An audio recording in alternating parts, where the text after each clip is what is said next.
모세가 홍해에서 이스라엘을 인도하며 그들이 나와서 수르 광야로 들어가서 거기서 사흘 길을 걸었으나 물을 얻지 못하고 마라에 이르렀더니 그곳 물이 써서 마시지 못하겠으므로 그 이름을 마라라 하였더라. 백성이 모세에게 원망하여 이르되 우리가 무엇을 마실까 하며 모세가 여호와께 부르짖었더니 여호와께서 그에게 한 나무를 가리키시며 그가 물에 던지니 물이 달게 되었더라. 거기서 여호와께서 그들을 위하여 법도와 율례를 정하시고 그들을 시험하실세 이르시되 너희가 너희 하나님 나 여호와의 말을 들어 순종하고 내가 보기에 의를 행하며 내 계명의 귀를 기울이며 내 모든 규례를 지키면 내가 애굽 사람에게 내린 모든 질병 중 하나도 너희에게 내리지 아니하리니 나는 너희를 치료하는 여호와입니다. 그들이 엘림에 이르니 거기에 물 샘 12과 종려나무 70그루가 있느니라. 거기서 그들이 그 물 곁에 장막을 치니라. 아멘. 이제 이 시간에 김성정님께서 말씀을 전해주시겠습니다. 예, 오늘 말씀의 제목은 마라에 쓴 물입니다. 방금 아까 부르신 찬송가 399장은 새 찬송가가 도입이 되면서 처음으로 들어온 찬송이에요. 그래서 모르시는 분들이 많은데 물론 이게 복음성가였습니다. 오직 믿음 이런 복음성가였는데 저는 이 대학생 때 이 노래를 아주 참 좋아했어요. 그래서 참 이 노래 가사에 은혜를 받고 했었는데 2절 가사에 보면 이 말하라는 얘기가 나옵니다. 어린 양들아 두려워 말하라. 주가 내 갈 길 인도하신다. 그 다음 뭐죠? 마라에 쓴 물, 마라에 쓴 물을 달게 하신 주, 그 동산에서 피땀 흘리신다. 얼마나 귀한 말씀입니까? 마라에 쓴 물 달게 하신 주, 주님께서 우리를 위해서 피땀 흘리면서 우리를 위해서 기도하고 계신다. 그런 말씀입니다. 후렴 오직 믿음으로 두려움 없으리 오직 믿음. 그래서 우리는 하나님을 믿기만 하면은 이 모든 시련과 고난을 능히 물리칠 수 있고 쓴 물이 변하여 단물이 된다. 27절에 보면은 마라의 쓴 물을 무사히 통과한 성도들이 엘림에 이르는데 마라와 엘림은 하늘과 땅 차이죠. 그래서 우리가 엘림은 천국을 상징을 합니다. 우리가 이 땅에 살아가면서 마라의 쓴 물을 참 먹으면서 고난과 역경이 많지만 그러나 우리가 엘림에 모두 다 갔는데 우리도 이스라엘 백성들처럼 마라의 쓴 물을 극복하고 다 엘림에 가신 여러분 되기를 바랍니다. 홍해를 건너서 제일 먼저 당도한 것이 수르 광야입니다. 여러분 지금도 성지에 가보시면 이 홍해를 건너면 맨 광야예요. 사람이 안 삽니다. 지금도 안 살아요. 옛날에도 안 살았고 지금도 안 살아요. 그런데 이 수르 광야를 무려 사흘을 걸었다 그랬습니다. 요즘에야 뭐 다들 물탱크가 뒤에 따라오고 또 여러 가지 많은 이제 기기들이 있어서 물을 안 먹고 걸어가는 일은 뭐 거의 생각할 수도 없죠. 그런데 이 200만 명이나 되는 이 이스라엘 백성들이 사흘 길을 거의 그냥 별로 먹지도 못하고 마시지도 못하고 사흘 길을 걸었는데 이 성경에도 먹을 것은 그냥 마실 물이 없었다 그랬습니다. 그런데 뭐 햇빛은 아주 그냥 이 쨍쨍 내리쬐죠. 얼마나 더운 지방입니까? 그런데 첫 오아시스를 만났는데 거기가 마라라는 오아시스입니다. 오아시스면은 종려나무가 있고 거기에 샘물이 있기 때문에 오아시스잖아요. 그래서 이젠 살았다 하고 이제 마라 오아시스에 갔는데 물은 있는데 쓴 물입니다. 도저히 마실 수가 없어요. 그럼 여러분들 어떤 생각이 듭니까? 야, 이거 산 넘어 산이다. 뭐 그런 생각 들겠죠. 근데 신앙생활에는 참 그런 일이 많아요. 뭐 안 좋은 일 있으면 계속 안 좋아. 산 넘어 산이에요. 이 홍해를 어떻게 건널까? 그것 때문에 거의 막 그냥 머리가 빠질 정도로 고생을 하다가 하나님의 기적적인 은혜로 바닷물이 갈라져서 무사히 건너서 왔는데 이제는 먹을 물이 없어서 다 죽게 생겼다 그런 얘기입니다. 그래서 하나님은 왜 나를 이렇게 고달프게 하는가? 아니 교회 나오고 세례받고 예수 믿으면 다 축복받는다고 그러던데 어떤 교회는 뭐 삼박자로 자자작 하면서 축복이 삼박자로 그냥 4분의 3박자로 온다고 했는데 이건 뭐 첫 번째 박자부터는 엇박자가 나는 거예요. 마실 물이 없다는 겁니다. 뭐 빵이 좀 적다, 반찬이 좀 별로 마음에 안 든다가 아니라 물이 없어요. 물이. 자, 이때 많은 사람들은 이제 원망을 하게 됩니다. 이제 원망을 해요. 그러면서 하나님을 이제 원망합니다. 처음에는 모세를 원망하다가 모세가 뭐 자기 그냥 뜻대로 나온 게 아니잖아요. 여호와 하나님이 전지전능하신데 왜 하필이면 쓴 물이 있는 오아시스로 우리를 인도하냐 이 말이에요. 하나님 위에서 다 보시니까 드론을 띄워서 보시면 맛있는 오아시스로 충분히 인도하실 능력이 있으신 분이 왜 하필이면 첫 오아시스가 쓴 물이냐. 여러분 그런 생각 안 드십니까? 그래서 이것은 어거스틴이 이런 문제를 신학적으로 제기했습니다.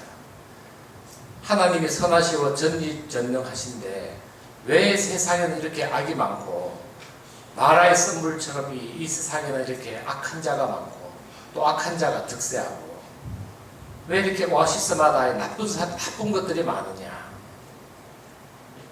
왜 하나님은 이 악을 용납하는 것인가? 하나님은 선하시고 최고로 선하신다는데 왜 악을 용납하는가? 참 시험될 때가 많습니다. 여러분들은 그런 생각을 안 하시겠지만 초신자들은요 주로 이 상담을 받는 게 주로 이쪽으로 받아요.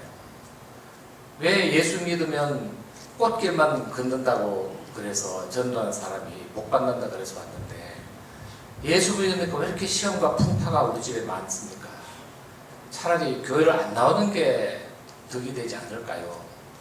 뭐 이런 상담을 많이 하게 됩니다. 여러분 어떻게 생각합니까? 그런 사람이 만약에 여러분 구역에 여러분께 상담을 한다면은 어떻게 얘기를 해야 됩니까?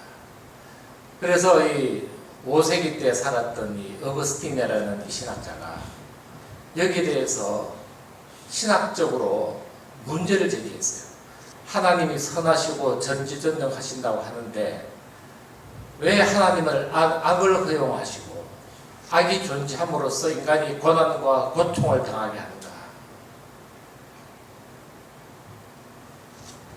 거기에 대해서 신학적으로 어거스틴은 아주 평생을 연구를 하면서 기도하면서 하나님께 부르짖기도 하고 했는데 어거스틴이 두 가지 응답을 받았습니다. 첫 번째는 하나님은 선하시고 전능하신 건 맞다. 악을 마음만 먹으면 제거하실 수 있는 분인 것도 많다. 그리고 세상에 강력한 악이 존재하는 것도 많다. 이 세상 가다 보면 꽃길만 있는 것이 아니고 마라에 같은 그런 쓴물이 나는 오아시스에 먹지도 못하고 그렇게 낙심돼서 주저앉는 그런 자리에 가는 것도 맞다는 거예요. 그리고 어거스틴은 그러면 왜 미리 예방 안 하시고 그것을 용납을 하십니까? 어거스틴이 이제 결론을 내린 것은 두 가지입니다. 하나는요, 인간의 자유의지입니다. 즉 뭐냐면은 인간이 자유의지를 갖고 있는데 그것을 남용하고 오용을 하다 보니까 선악과를 따먹듯이 선악과를 안 떠먹으면 될 거 아니야. 하나님 말씀을 순종해서 뭐 뱀이 꽃이든 코끼리가 꽃이든지 하나님 말씀대로 중앙에 있는 선악과는 아예 그들도 보지 말고 생명의 나무만 먹어도 정말 가지가지가 많은데 숫자가 많은데 왜 선악과를 다 먹었느냐. 그것은 인간에게 자유의지를 주기 때문에 판단을 한다. 판단을 하는데 좋은 쪽으로만 하는 게 아니고 나쁜 쪽으로 이렇게 하다 보니 거기에 이제 악마가 거기에 역사를 해서 이 자유의지의 선택을 잘못하는 그 인간의 그런 부족함 때문에 이 세상에 악이 오게 된다. 창세기 3장에 보면은 처음으로 이 마귀가 나타나서 악이 거짓말과 악이 생기지 않았느냐. 그러면 우리가 정신 바짝 차리고 선택만 잘하면은 그러면은 악을 피해갈 수 있는 겁니까? 이론적으로 그러잖아요. 그런데 어거스틴은 그 결론에 마음에 들지 않았어요. 아니 나부터도 하나님 제가 이란 만이교 다니다가 이 사생아까지 낳고 개척반 노릇을 하다가 이제 회개하고 이 신보가 되고 이 주교까지 됐는데 내 젊은 시절로 다시 돌아가서 옳은 판단만 하라, 선택만 하라, 저는 못합니다.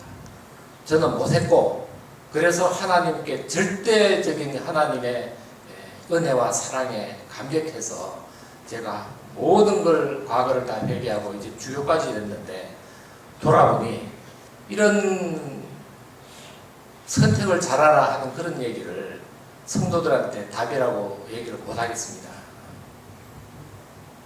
또 계속 기도를 했습니다. 그때 하나님이 이런 답을 주셨습니다. 하나님께서 악을 허용하시는 것은 악이 존재함으로써 인간이 고난과 고통을 당하는 건 사실이다. 그 고난과 고통을 능가하는 목적, 즉 악의 침투가 없었을 때에 되었을 세상보다 결국에는 최종적으로 더 좋은 세상을 만든다면 그러면은 잠시 잠깐의 고난과 핍박이 오히려 축복이 되지 않겠느냐? 그 말씀에는 어거스틴이 은혜를 확 받았어요. 즉 뭐냐면은 악 자체는 규탄돼야 마땅할 대상이지만 하나님은 선한 목적으로 악을 허용하시고 또 악이 우리를 그렇게 유혹하고 그렇게 괴롭게 하는 것을 허용을 하시면서 결과적으로 이 세상을 더 좋고 더 아름다운 곳으로 만드신다는 겁니다. 여러분 이해가 되십니까? 이게 더 큰 선을 위한 변론이라는 겁니다. The Greater Good Defense라고 하는데요. 예를 들어 보겠습니다. 여러분 요셉이 야곱의 11째 아들로 태어났는데 야곱이 진짜로 사랑했던 레이첼, 라헬이 낳은 첫 번째 아들이에요. 그러니까 얼마나 이뻐했겠습니까? 형들은 다 10명이나 있는데 자기가 진짜로 사랑했던 첫사랑이자 끝사랑이니 라헬이 이 애를 못 낳다가 그 10년 이상 애를 못 낳다가 드디어 애를 낳았으니 얼마나 이뻐했겠어요. 그래서 이 10명 전에 형들은 다 뭐 흰옷 입히고 뭐 그냥 뭐 까만 옷 입혔는데 이 요셉만 이 알록달록한 이 무지개색 그냥 채색 옷을 입혔어요. 그러니까 뭐 형들은 옷만 보면 막 성질 나는 거야. 그냥. 나는 생일날도 저런 거 안 사줬는데 요셉에는 뭔디 저렇게 채색 옷을 입히고 이 구찌나 막 루이비통만 입히고 말이지.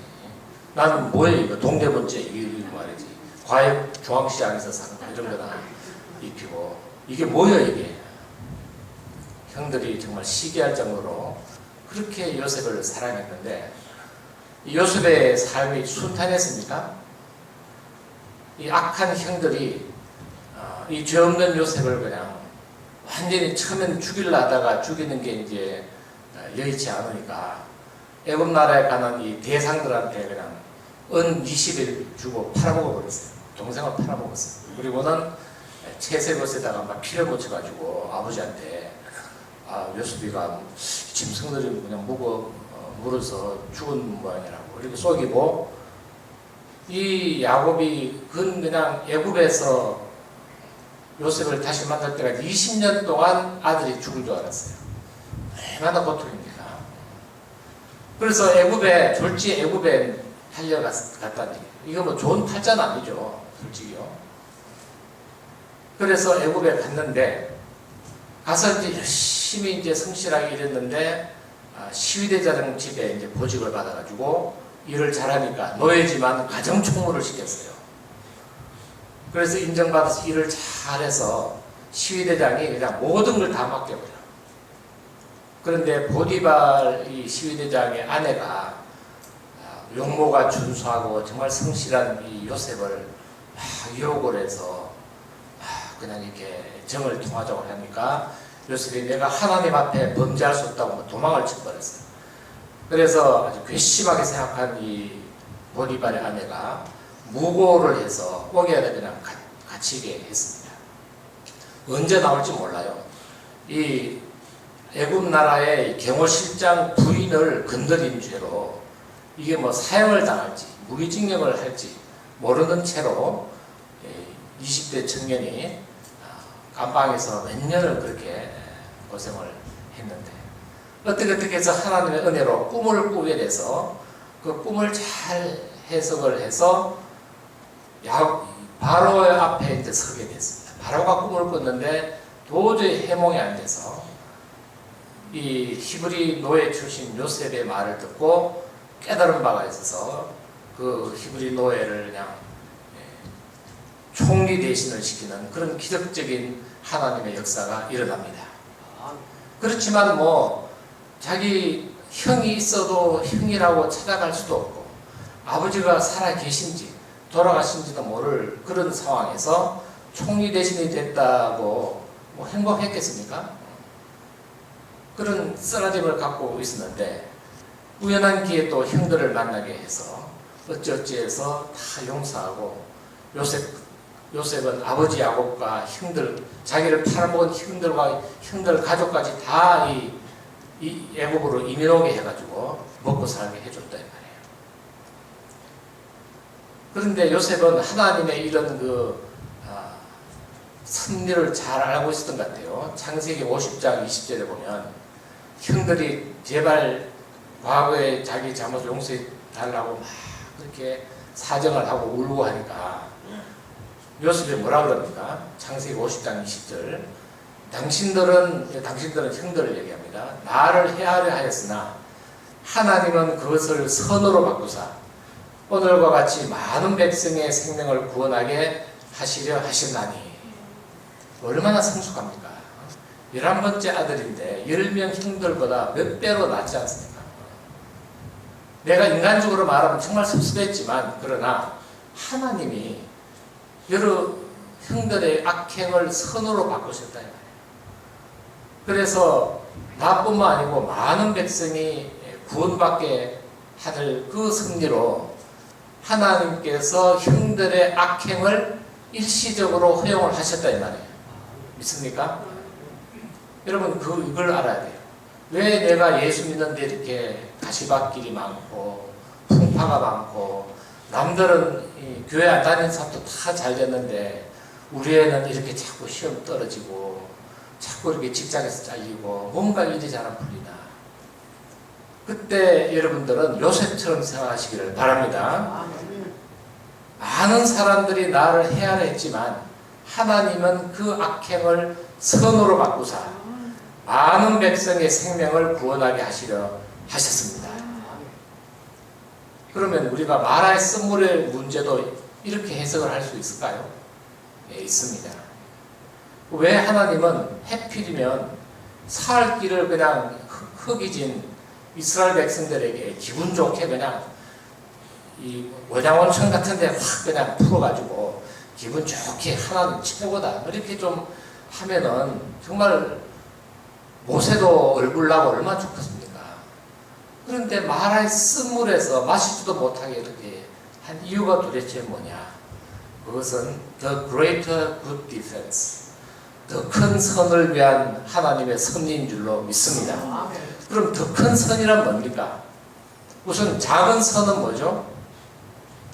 마라 오아시스에 갔더니 와, 물이 그냥 단물이 있어갖고 이거 그냥 너무너무 물맛이 있어. 그래서 정말 하나님 덕분에 물을 잘 마시고 그냥 다 이 페트병에다 다 그냥 2개씩 3개씩 받아서 출발을 했습니다. 이게 이제 작은 선이겠죠.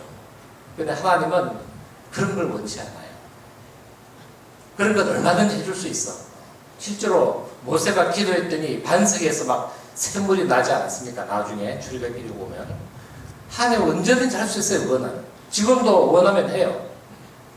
그런데 200만 명이나 되는 이스라엘 백성들의 첫 오아시스에서 왜 하필이면 썬물을 주셨느냐? 이것이 오늘날 하나님 여러분께 주시는 교훈인 줄로 믿습니다. 결론적으로 로마서 8장 28절에 그 답이 있습니다. 우리가 알거니와 하나님을 사랑하는 자, 곧 그의 뜻대로 부르심을 입은 자들에게는 모든 것이 합력하여 선을 이루느니라. 여기서 선은 더 큰 선을 이룬다는 뜻이에요. 그래서 우리가 이 세상에서 악의 활동으로 많은 고난과 고통 속에서 절망하지 않고 소망을 가지고 견딜 수 있도록 하는 그런 훈련, 그런 능력을 키우는데 하나님은 때로는 조그마한 불행과 조그마한 시험과 조그마한 악을 사용하신다는 것을 여러분 꼭 아시기를 바랍니다. 다음으로 여러분 그 15장 25절을 읽어보면요, 모세가 여호와께 부르짖었어요. 마라의 쓴물을 그냥 만나보는 사람들이 못 살겠다고 뭐 아우성칩니다. 그래서 모세가 여호와께, 모세도 뭐 어떡하겠어요? 방법이 없으니까 막 울부짖는 기도를 했죠. 그랬더니 여호와께서 그에게 뭐를 가리키시니 그가 물에 그것을 던지니 물이 달게 되었더라. 뭐를 던졌습니까? 한 나무를 던졌어요. 그런데 이 한 나무라는 게 보통 나무가 아닌 겁니다. 이 나무가 의미하는 것은 뭐냐면요, 신명기 21장을 읽어보시면 알아요. 신명기 21장 22절 23절을 제가 읽습니다. 사람이 만일 죽을 죄를 범함으로 내가 그를 죽여 나무 위에 달거든 그 시체를 나무 위에 밤새도록 두지 말고 그날에 장사하여 내 하나님 여호와께서 내게 기업으로 주시는 땅을 더럽히지 말라. 나무에 달린 자는 하나님께 저주를 받았음이니라. 나무에 달린 자는 하나님께 저주를 받았음이니라. 여러분 여기서 이 대목에서 한 분이 생각나지 않습니까? 나무에 달린 자가 누굽니까? 예수님이죠. 그래서 여호와께서 모세가 부르짖으니까 한 나무, 내가 지시하는 그 나무를 마라의 샘물에다 던져라. 던졌더니 순식간에 쓴물이 단물이 됐어요. 그럼 그 나무는 뭡니까? 갈라디아서 3장 13절에 그 답을 정확하게 이야기를 합니다. 그리스도께서 우리를 위하여 저주를 받은 바 되사 율법의 저주에서 우리를 속량하셨으니 기록된 바 나무에 달린 자마다 저주 아래 있는 자라 하였습니다.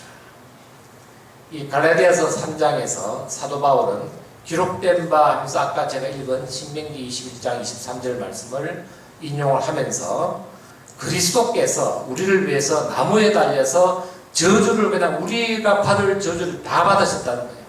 그래서 돌아가심으로 우리에게 생명을 주셨다. 이것은 너희를 알아야 되고 이것은 신명기에서 예언한 말씀이 이루어진 것이다. 이렇게 얘기하는 거예요. 그래서 단순히 목마르니까 물 줄게 이것이 아니고 하나님은 홍해를 건넌 이스라엘 백성들에게 큰 교훈을 주고 싶었는데 그것은 인생에 있어서 쓴물이 우리를 괴롭히지만 그것을 단물로 바꾸시는 분은 예수 그리스도 메시아가 오시면 가능하다. 이것을 우리에게 미리 예표로 말씀을 해주신 겁니다. 그래서 마라의 썸물을 통해서 이스라엘 백성에게 잠시나마 고통을 주신 것은 하나님의 더 큰 선한 목적이 있습니다. 그것은 하나님을 의지해야 내 답이 있다는 거예요. 그죠? 하나님을 의지했더니 나무를 던지게 하시고, 나무를 던졌더니 우리 인생의 썸물이 단물이 됐잖아요. 그래서 시련과 고난에 너는 앞으로 하나님께 답이 있으니까 하나님을 의지하거라 하는 것을 가르쳐 주시는 줄로 믿습니다. 여러분도 이것을 아셔야 돼요. 저는 좀 요즘 광고 중에 꽃길만 걸으세요 하는 뭐 그런 게 많은데 그건 아주 성경적이 아닙니다. 그래서 저는 그런 말을 들을 때마다 싫어해요. 아니 꽃길을 걸으라는 것은 그건 오히려 욕이다. 그죠? 꽃길만 걷다 보면 나중에 예수님 뭐라 그러세요? 야, 너 고난과 시련 많은 세상에서 남들을 배려하고 남들을 위로하고 같이 고통을 좀 같이 져주고 중보기도 하고 그렇게 오라고 내가 시켰거든. 니는 니 혼자가 꽃길만 걸었냐? 뭐 그럴 거 아니에요. 아주 그냥 욕을 바가지로 먹을 것 같아요. 예수님한테. 그렇잖아요. 꽃길만 걷는 것이 하나님 우리에게 바라시는 것이 아니고 우리가 마라의 썸물 이건 뭐 고난이죠. 당연히 고난입니다. 그러나 이 마라의 썸물을 통해서 예수 그리스도의 은혜, 십자가의 사랑 이것을 깨닫는 것이 하나님의 뜻이라는 겁니다. 아멘. 이것이 마라의 썸물을 통해서 우리에게 주시는 하나님의 교훈이라는 겁니다. 출애굽기 15장 26절 계속해서 제가 읽습니다. 이르시되 너희가 너희 하나님 나 여호와의 말을 들어 순종하고 내가 보기에 의를 행하며 내 계명의 귀를 기울이며 내 모든 규례를 지키면 내가 애굽 사람에게 내린 모든 질병 중 하나도 너희에게 내리지 아니하리니 나는 너희를 치료하는 여호와이니라. 아멘. 치료하시는 여호와, 이걸 여호와 라파라 그러는데요.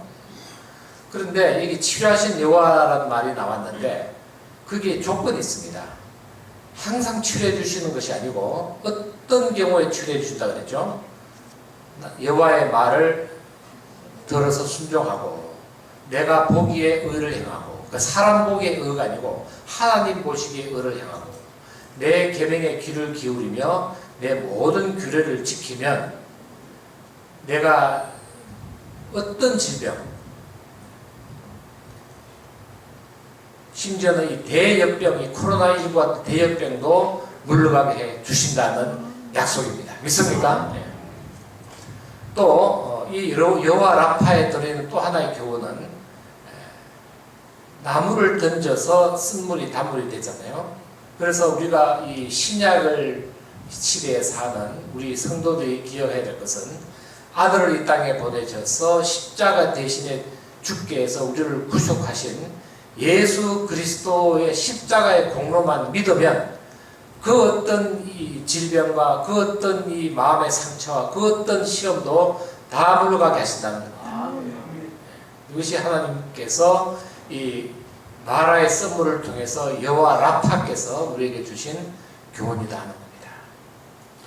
디모데후서 3장 16절 여러분 잘 아시는 성경 구절이죠. 모든 성경은 하나님의 말씀이고 의로 교육하기에 유익하고 사람으로 온전하게 함이고 뭐 그런 말이 나왔죠. 그런데 모든 성경은 의로 교육하기에 유익하다. 이 말씀을 여러분 잘 깨달아야 됩니다. 이게 그렇게 뭐 꽃길을 걸으라는 뜻이 아니고요.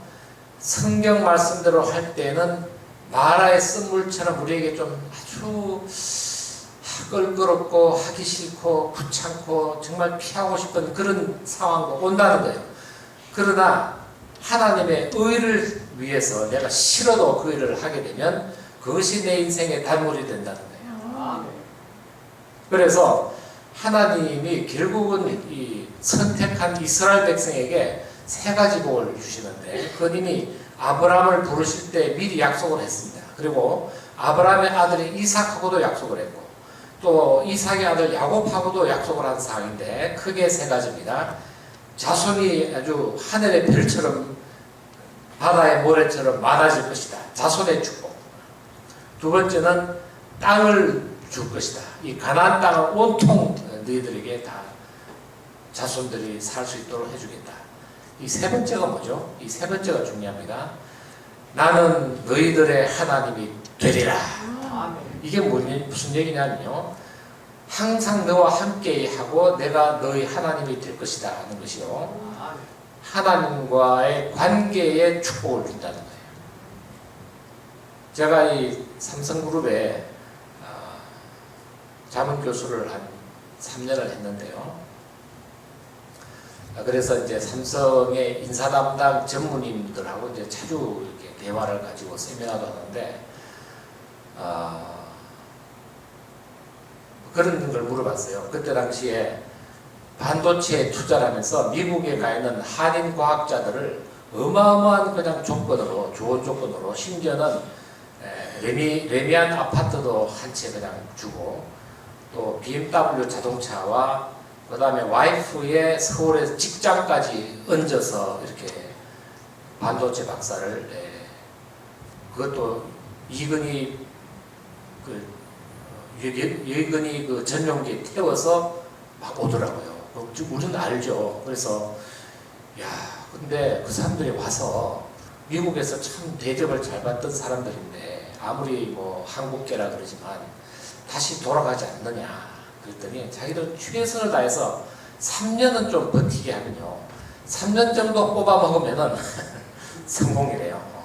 그래서 뭐 4년째 다시 뭐 자기 자녀들 때문에 어쩔 수가 없다. 자녀가 뭐 스탠포드 다니니까 가서 밥을 해줘야 된다 그러면서 하여튼 뭐 나중에는 결국 다 돌아갔는데 어쨌든 3년은 그냥 잘 버티게 해라 해서 3년 이내에 돌아가면은 그냥 인사고과 점수에서 그냥 까버리고 그 부서장한테 막 그런 정책을 하더라고요.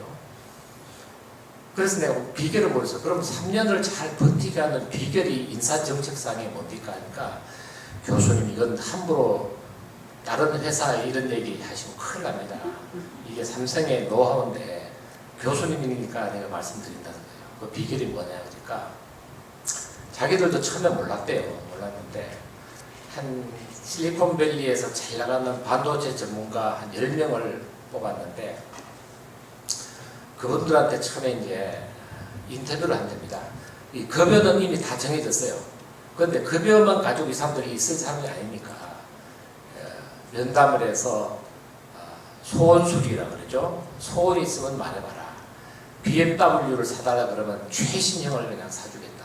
뭐 이런 식으로 하는데 젊은 사람들은 주로 이제 이 차, 나는 벤츠 500을 사달라, BMW 사달라, 뭐 이렇게 하고 또 이제 와이프가 이제 맞벌이 하다 온 사람은 우리 와이프가 전공이 뭔데 삼성 계열사나 뭐 그런 데 좀 취직을 좀 시켜달라. 뭐 그런 거 오케이. 그래서 뭐 조건만 받으면 뭐 오케이죠. 그런데 한 사람은 상당히 유명한 사람인데 반도체 박사인데 아니 자기는 뭐 괜찮다는 거예요. 괜찮아요? 그러는 거예요. 아니 그 딴 사람은 다 차 받고 다 뭐 와이프 직장 다 받았는데 아니 이야기 말씀하시라고 하니까 한 가지가 있긴 한데 아니 말씀하시라고 우리가 다 들어주겠다니까 자기는 딴 거 다 필요 없고 이근희 회장님을 1년에 분기마다 한 번씩 4번만 좀 독대할 수 있는 기회를 달래. 그러니까 깜짝 놀랐어요. 지금까지 그렇게 요구한 사람이 없었다는 거죠. 다 그냥 물질적인 거. 뭐 좀 레미안도 30평은 안 되고 적어도 한 50평 이상을 달라. 또 자기 와이프가 약사인데 삼성병원에 그때마다 이제 의약분 업체는 그냥 거기에 이제 약제실에 좀 근무하게 해달라. 주로 이제 그런 거를 예상했는데 아주 유명한 박사님이 이건희 회장을 그냥 만나기만 해달라는 거예요. 그래서 이건 자기들이 할 수 없는 거니까 이 비서실에다가 이만저만 저만저만 해서 A라는 박사님이 이런 요구를 하는데 가능하겠습니까? 그러니까 분기에 한 번은 조금 그렇고 1년에 한 2번은 독대할 수 있다고 전해라 해서, 그러니까 우리 이건희 회장님이 1년에 2번, 상반기, 하반기 2번을 만나 주시겠다는데 괜찮겠습니까? 그러니까 오케이, 괜찮대요. 그래서 이제 그 사람 아무것도 안 받고 이건희 회장님을 상반기 한 번, 하반기 한 번 이렇게 독대를 했는데, 독대할 때마다 뭐 사람이 뭐 아파트도 생기고 차도 생기고요, 오만 개 다 생겨. 이게 뭡니까? 하나님을 우리가 자손 많이 받고 땅 받는 것도 중요하지만요, 하나님과 친해지면은 몽땅 다 받는 거예요. 옵션으로 그냥 좋은 와이프 뭐 다 받는 거예요. 그러니까 사람이 지혜로운 거죠. 그래서 여러분은 좀 이렇게 새벽기도 나와가지고 땅 주십시오, 제가 저 너의 땅 봐놓은 게 있는데 그게 나한테 낙찰되게 해주십시오, 이런 기도 물론 들어야 되겠지만, 하나님과의 관계가 내가 정상화되고 하나님과의 관계가 가장 좋은 관계가 되기를 원합니다. 이러면요, 진짜로 그 기도가 이루어지면 여러분 다 받는 거예요. 그렇잖아요? 하나님이 정말 이뻐서 뭐 하나라도 주면 도와주고 싶은데, 관계가 좋은데 욥처럼 그냥 요구하지도 않은 뭐 받은 딸들, 아들들 그냥 12명씩 해서 다들 미스코리아 나갈 정도의 그런 딸들을 다 주신단 말이에요. 그래서 우리가 이 마라의 선물을, 하나님이 왜 나에게 고난을 주시는가, 이렇게 원망하는 사람들은 아직도 하나님을 잘 모르는 사람이에요. 언약의 백성이기 때문에, 선택한 백성이기 때문에 매운 훈련을 시켜서 자신하고 서로 이렇게 친구가 되기를 원한다 이 말이에요. 하나님이 직접 하나님 입으로 모세는 내 친구라고 그랬어요. 근데 모세가 하나님 친구 되는데 몇 년 걸린 줄 아십니까? 80년 걸렸습니다. 80년 동안 직사게 고생을 하고 겨우 하나님 친구가 돼서 모세는 정말 하나님과 끈끈한 관계를 맺다가 이제 죽었죠. 그래서 이런 맹훈련을 합격한 사람에게 드디어 엘림으로 갑니다. 엘림에 갔더니 종려나무가 많고, 여기는 어마어마하게 그냥 맛있는 샘물이야. 완전 이건 무슨 초정약수보다 더 맛있는 샘물이 엘림에 있었다는 거죠. 거기에 물샘이 12개가 있었다는 거예요. 해피름이 12개, 12집한테. 그 한 집씩 하나씩 마시라 이 말이에요. 하나님이 다 예비해 두셨어요. 마라를 통과하면은 엘림을 주리라. 여러분, 하나님은 다 예비해 놓고 있는데, 이 마라에서 주저앉고, 에이, 난 하나님 안 믿을래. 교회 나가면 복 받는다 그러고, 뭐 3박자니 4박자니 하든 뭐 1박자도 안 되네 하면서 나가버리는 사람은 엘림이 없는 거죠. 마라를 이기는 사람, 마라 없는 엘림은 없다는 거예요. 마라에 갔더니 각 지파별로 마실 물샘이 그냥 다 따로 있어. 그리고 종려나무가 70그루가 있는 줄로 믿습니다. 이 종려나무는 이스라엘의 국목입니다. 우리나라는 무궁화가 우리나라 국화잖아요. 이스라엘은 국가의 상징이 종려나무예요. 그래서 이 종려나무가 70그루가 있었던 것은 이스라엘 백성의 아주 축복된 미래를 상징하는 줄로 믿습니다. 이 광야의 고난 속에서 하나님께서는 이스라엘 백성이 무엇을 먹을까, 무엇을 마실까에만 너무 그렇게 집착하지 말고 영안을 열어서 하나님과의 관계를 돈독해 할 것을 원하셨다는 거예요. 그래서 마라에 쓴물을 주고 그 쓴물을 통해서 단물을 주시는 하나님이신 줄로 믿습니다. 여러분들이 지금 하나님과 좋은 관계를 맺고 있다면 앞으로 여러분에게 좋은 일이 생길 줄로 믿습니다. 엘림과 같은 좋은 일이 생길 줄로 믿습니다. 이 광야 같은 세상에서 마라의 쓴물을 믿음으로 극복하시고 하나님과의 관계를 회복해서 엘림과 같은 그런 축복을 맛보시기를 간절히 바랍니다. 로마서 8장 28절을 읽고 제가 마치도록 하겠습니다. 우리가 알거니와 하나님을 사랑하는 자 곧 그의 뜻대로 부르심을 입은 자들에게는 모든 것이 합력하여 선을 이루느니라. 아멘. 기도하겠습니다. 하나님 아버지, 오늘 홍해를 기적적으로 건넌 이스라엘 백성들이 수르 광야를 지나 처음으로 당도한 마라 오아시스를 만났습니다. 그러나 그곳은 쓴물밖에 없는, 도저히 마실 수가 없는 그런 오아시스였습니다. 하나님과 모세를 원망하던 이스라엘 백성들에게 하나님께서 한 나무를 던지도록 함으로써 쓴물이 단물이 되게 하셨음을 믿습니다. 하나님 아버지, 광야 같은 이 세상을 살아가는 저희들이 마라의 쓴물 같은 역경과 고난을 당해서 하나님을 원망하는 대신에 나무에 달리신 예수 그리스도의 피공로를 의지하게 도와 주시옵소서. 예수님의 피가 우리 인생을 쓴물에서 단물로 변화시켜 주실 줄로 믿습니다. 광야 같은 인생길에 예수님의 십자가만을 붙들고 살아가게 도와 주시옵소서. 이 모든 말씀을 그리스도 예수 이름으로 기도하옵나이다. 아멘.